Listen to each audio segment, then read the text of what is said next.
പ്രിയപ്പെട്ട വചനയാത്രക്കാരെ ആണ്ടുവട്ടത്തിലെ 12-ാം ഞായറിലേക്ക് സ്നേഹപൂർവ്വം സ്വാഗതം ചെയ്യുന്നു. നമ്മുടെ വിചിന്തനത്തിന് ഒരു പൊതുവായ തലക്കെട്ട് ഇപ്രകാരം നൽകാം എന്ന് കരുതുന്നു: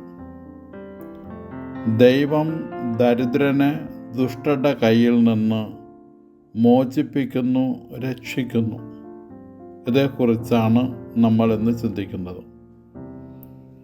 3 കാര്യങ്ങളാണ് ഇതുമായി ബന്ധപ്പെടുത്തി ചിന്തിക്കുക. 1. ആരാണ് ദരിദ്രൻ? ദൈവം വളരെ നന്നായി ക്രമീകരിച്ച ഈ പ്രപഞ്ചത്തെ ദുഷ്ടർ വികലമാക്കിയ ഈ പ്രപഞ്ചത്തെ പുനഃക്രമീകരിക്കാൻ ദൈവത്തോടൊപ്പം പ്രവർത്തനോന്മുഖരാകുന്നവരാണ് ദരിദ്രർ. ഈ ലോകത്തെ ദൈവരാജ്യമാക്കി രൂപപ്പെടുത്തുവാൻ ദൈവത്തോടൊപ്പം സഹകരിക്കുന്നവരാണ് ദരിദ്രർ. ദൈവത്തോടൊപ്പം ചാഞ്ഞിരിക്കുന്നവരാണ് ദരിദ്രർ. ദരിദ്രർ സ്വന്തം സുഖം, സ്വന്തം കാര്യങ്ങൾ നോക്കാതെ അപരരുടെ നന്മയും സുഖവും അന്വേഷിച്ച് ജീവിക്കുന്നവരാണ്. ദരിദ്രർ എല്ലാ അർത്ഥത്തിലും ലഭ്യമാകേണ്ടവ ലഭിക്കാതെ ഏറെ കഷ്ടപ്പെടുന്നവർ കൂടെയാണ്. ദരിദ്രർ ക്രിസ്തു ശിഷ്യരാണ്. ക്രിസ്തുവിൻ്റെ പിന്നാലെ പോകുന്നവർ, ദൈവവചനം വാക്കിലും പ്രവൃത്തിയിലും ജീവിക്കുന്നവർ, അവരാണ് ദരിദ്രർ. ദരിദ്രർ ദൈവത്തിൻ്റെ സ്വന്തമാണ്, രക്തബന്ധുക്കളാണ്. പുറപ്പാട് 19-ാം അധ്യായം 5 മുതൽ 24-ാം അധ്യായം 8 വരെയുള്ള വചനങ്ങൾ. ദരിദ്രർ എല്ലാ കാര്യത്തിലും ദൈവത്തിൽ ആശ്രയിക്കുന്നവരാണ്. അതുകൊണ്ടാണ് ദൈവം ദരിദ്രരുടെ രോദനം കേൾക്കുകയും യാതനകൾ അറിയുകയും ക്ലേശങ്ങൾ കാണുകയും ചെയ്യുന്നത്. അവരെ ദൈവം മോചിപ്പിക്കുകയും ചെയ്യും. പുറപ്പാട് 3-ാം അധ്യായം 7 മുതൽ 8 വരെയുള്ള വചനങ്ങൾ. ഒട്ടുമിക്ക ദരിദ്രരും മനുഷ്യഗുണങ്ങളാൽ സമ്പന്നരും, എന്നാൽ ഒട്ടുമിക്ക സമ്പന്നരും മനുഷ്യഗുണങ്ങളിൽ ദരിദ്രരുമായിരിക്കും. പൂർണ്ണമായും ഈ പ്രസ്താവന ശരിയാണെന്ന് ഞാൻ വാദിക്കുന്നില്ല. എങ്കിലും ഇത് നമുക്ക് നിരീക്ഷിക്കുമ്പോൾ കണ്ടെത്താവുന്നതാണ്. നിറഞ്ഞ മനസ്സോടെ തുറന്ന കൈക്കുമ്പിളുമായി നിൽക്കുന്നവനാണ് ദരിദ്രൻ.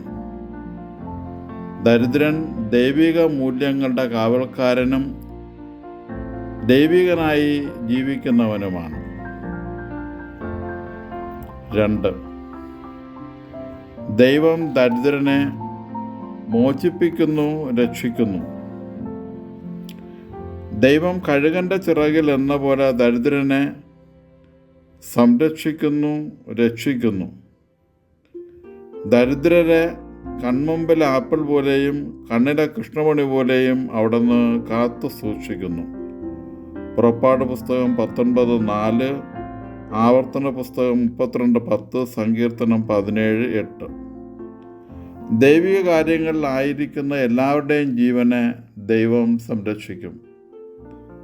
കാരണം ദരിദ്രൻ നിന്ദിക്കപ്പെടുമ്പോഴും രക്തബന്ധുക്കൾക്ക് പോലും അന്യരായിത്തീരുമ്പോഴും കരുണാമയനായ ദൈവം ദരിദ്രൻ്റെ പ്രാർത്ഥനയ്ക്ക് ഉത്തരം നൽകുകയും അവനെ മോചിപ്പിക്കുകയും ചെയ്യും. ദരിദ്രൻ ദൈവത്തോടൊപ്പം ദൈവരാജ്യം പണിയുന്നവനും ദൈവത്തിനു വേണ്ടി സംസാരിക്കുന്നവനുമാണ്. ക്രിസ്തുവിൻ്റെ ശിഷ്യരാണ് ദരിദ്രർ. ശിഷ്യൻ ഭയപ്പെടാതെ ദൈവത്തിൽ ആശ്രയിച്ച് മുന്നോട്ട് പോകണമെന്നാണ് ജെറമ്യായും നൽകുന്ന സന്ദേശം. കൂടെ നടന്നവരും കൂടെ ചിരിച്ചവരും ചിന്തിച്ചവരും ജെറമ്യായിൽ കുറ്റം കണ്ടെത്താൻ കണ്ണും കാതും കൂർപ്പിച്ച് നിൽക്കുന്നതായിട്ടാണ് ജെറമ്യ 20:10 മുതൽ 13 വരെയുള്ള വചനങ്ങൾ ഓർമ്മപ്പെടുത്തുന്നത്. എന്നാൽ ദുഷ്ടന്റെ കയ്യിൽ നിന്ന് ദരിദ്രനെ, ദൈവത്തിൻ്റെ ശിഷ്യനെ ദൈവം രക്ഷിക്കും. അതിനാൽ അവൻ ഭയപ്പെടേണ്ട കാര്യം ഇല്ല. 3. ദൈവത്തിൻ്റെ രക്ഷ സ്വീകരിക്കാൻ ഭയപ്പെടാതിരിക്കണം. യേശു തൻ്റെ അപ്പസ്തോലന്മാർക്ക് താൽക്കാലിക ദൗത്യം നൽകുമ്പോൾ അവരെ ഓർമ്മിപ്പിക്കുന്നു, പീഡകളുണ്ടാകും, എന്നാൽ ഭയപ്പെടേണ്ട. മത്തായി 10:16-26 വചനങ്ങൾ. വേദപുസ്തകത്തിൽ 366 പ്രാവശ്യം ദൈവം പറയുന്നു, ഭയപ്പെടേണ്ട, ഞാൻ നിന്നോടുകൂടെയുണ്ട്. ഞാൻ നിന്നെ ശക്തിപ്പെടുത്തുകയും സഹായിക്കുകയും ചെയ്യും. എൻ്റെ വിജയകരമായ വലത്ത് കൈകൊണ്ട് ഞാൻ നിന്നെ താങ്ങി നിർത്തും. ഏശയ്യാ 41:10. ദൈവരാജ്യത്തിനും ദൈവത്തിൻ്റെ നീതിക്കും വേണ്ടി പ്രഘോഷിക്കപ്പെടുന്ന സദ്വാർത്ത ചിലർക്ക് ദുർവാർത്തയാകാം. അപ്പോൾ അവർ ഭയപ്പെടുത്തും, ഗൂഢാലോചന നടത്തും, ചിലപ്പോൾ കൊല്ലും. യേശു പറയുന്നത്, അങ്ങനെയുള്ളവർക്ക് ആത്മാവിനെ കൊല്ലാൻ കഴിയില്ല. ദരിദ്രൻ അഥവാ ക്രിസ്തു ശിഷ്യൻ ഇത് ആഴമായി വിശ്വസിക്കണം. അതിന് സാക്ഷ്യം വഹിക്കുകയും വേണം. അക്കാരണത്താൽ ശരീരത്തിൻ്റെയും ആത്മാവിൻ്റെയും ഉടയവനായ ദൈവത്തിനും അവിടുത്തെ രാജ്യത്തിനും വേണ്ടി ഭയം കൂടാതെ സാക്ഷ്യം വഹിച്ച് ജീവിക്കുന്നവനാണ് ദരിദ്രൻ അഥവാ ക്രിസ്തു ശിഷ്യൻ. ഉപസംഹാരം. അന്ധയും ബധിരയുമായ ഹെലൻ കെല്ലർ അവരുടെ സമൂഹത്തിൽ നിന്ന് ആദ്യത്തെ ഡിഗ്രിക്കാരിയാണ്. അവൾ ഒരിക്കലൊരു സമ്മേളനത്തിൽ പറഞ്ഞു, സുരക്ഷിതത്വം എന്ന് പറയുന്നത് അന്ധവിശ്വാസമാണ്. നമ്മുടെ ജീവിതം എത്ര നാളത്തേക്കുണ്ടാകും? നാം എപ്പോഴാണ് മരിക്കുക? 100 കൊല്ലം സുരക്ഷിതമായി ജീവിക്കും ഞാൻ എന്ന് ആർക്കെങ്കിലും പറയാൻ കഴിയുമോ? പിന്നെ എന്താണ് ജീവിതം? അത് ധീരമായ ഒരു സാഹസമാണ്, അല്ലെങ്കിൽ അത് യാതൊന്നുമല്ല. ഈ ചിന്തയോട് ചേർത്തുകൊണ്ട് നമ്മുടെ മനസ്സിൽ നമുക്ക് സൂക്ഷിക്കാം, മനുഷ്യരെ കൊല്ലാം, മനുഷ്യത്വത്തെ കൊല്ലാൻ കഴിയില്ല. മനുഷ്യരെ കൊല്ലാം, എന്നാൽ മനുഷ്യർ ഉയർത്തിപ്പിടിക്കുന്ന മൂല്യങ്ങളെ കൊല്ലാൻ പറ്റില്ല. മനുഷ്യരെ കൊല്ലാം, എന്നാൽ മനുഷ്യരുടെ ദൈവികതയെ കൊല്ലാൻ ആർക്കും സാധിക്കുകയില്ല.